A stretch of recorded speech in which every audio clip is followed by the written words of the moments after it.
Indonesia-Brazil Business Forum. Thank you very much for this occasion.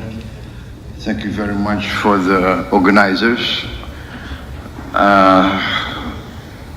And thank you very much, distinguished guests who I understand come from other parts of Brazil. And today is a Sunday. I'm confused. I don't know the days anymore. Yes, because I just carry out what my team tells me what to do. So I really appreciate it on a Sunday for all of you from Brazil. I understand Sunday is a sacred day, but you make the effort to come here and to meet us. So I'm very honored. As you know, Indonesia and Brazil, I think we have many common, let us say, common elements between us. We are relatively big countries. We have big population. We have big resources. Brazil is quite advanced in its industries. We are trying to catch up. We want to industrialize.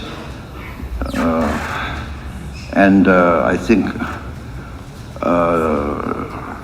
we can have a good synergy between us.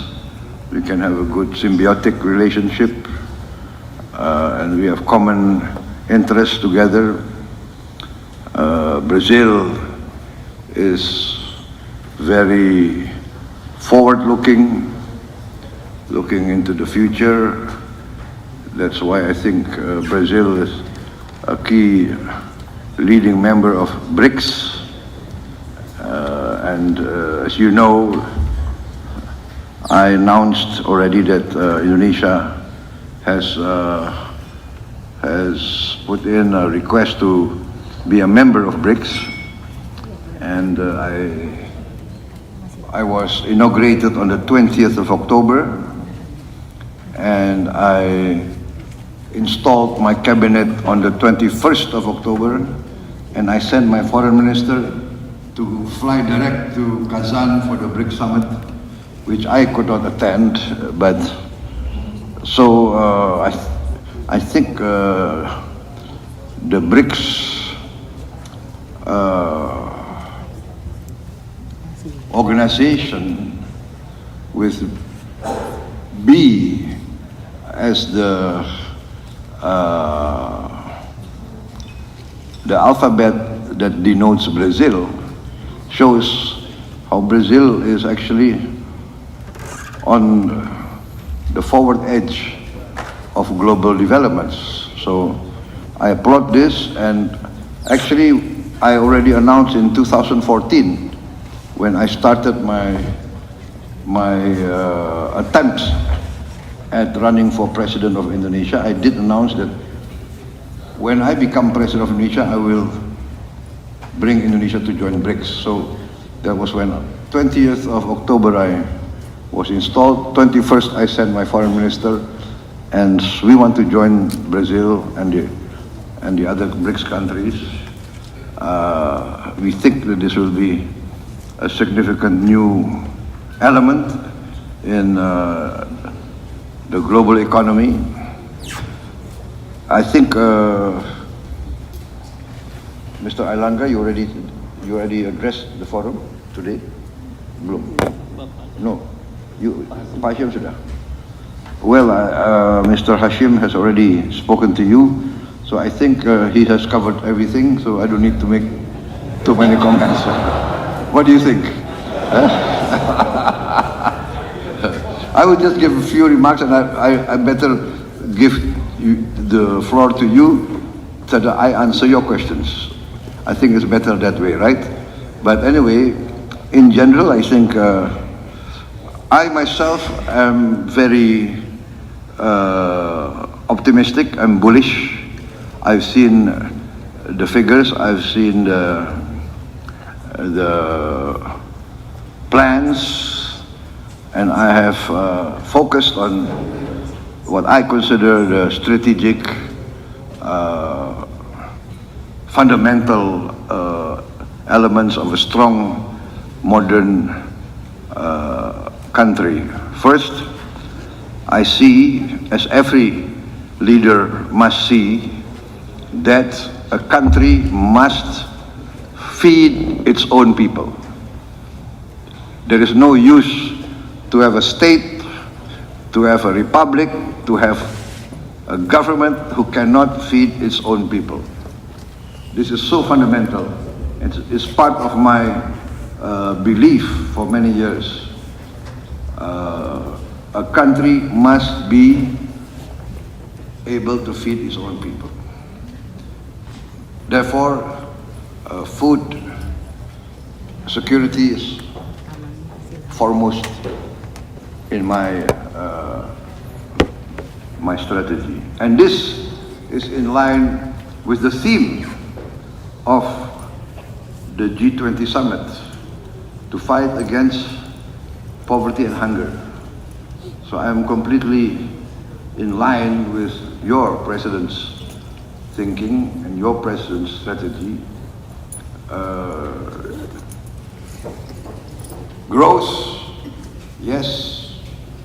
Prosperity is our goal, but there is no use for high growth if the majority of the people cannot enjoy that growth.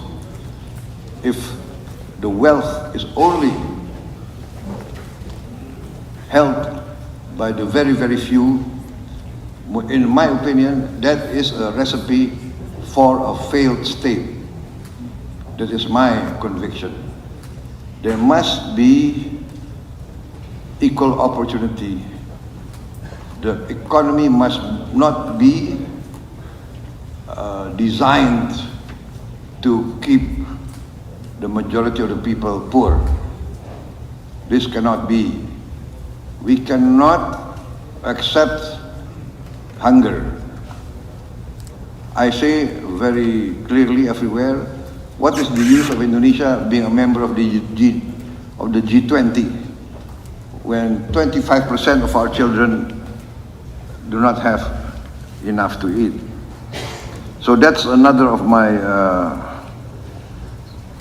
strategic program, free meal to every child of Indonesia. And in this, I want also to learn from Brazil, which has already a successful program. So I have asked my team to arrange with your ambassador to Indonesia. We want to send a team to study this, the Brazilian meal program for the school children.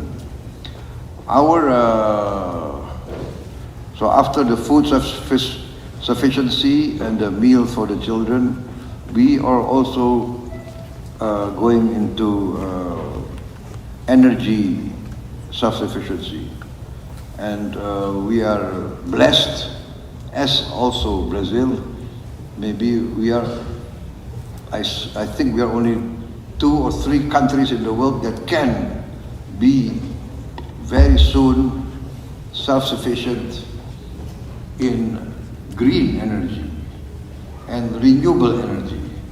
I think Brazil is more advanced than us with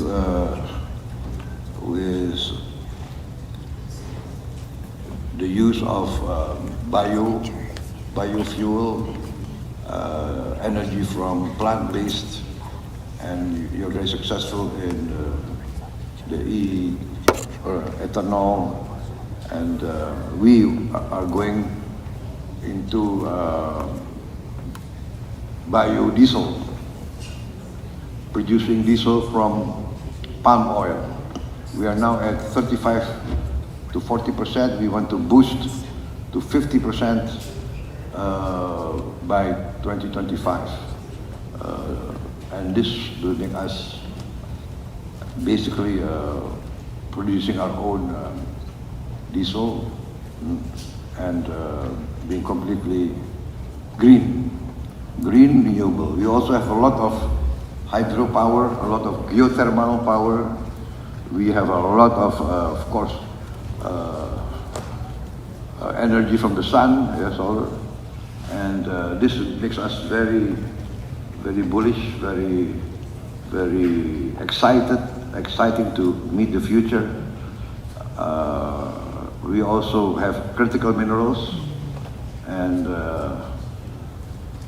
we plan to design and produce our own nuclear reactors, so we can also work together with a Brazilian industry.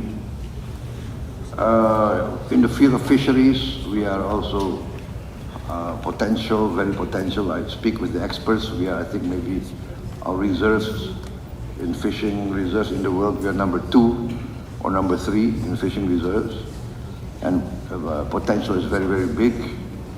We have a vacuum of 40,000 fishing vessels, 150 GT to 300 GT, 40,000 a vacuum.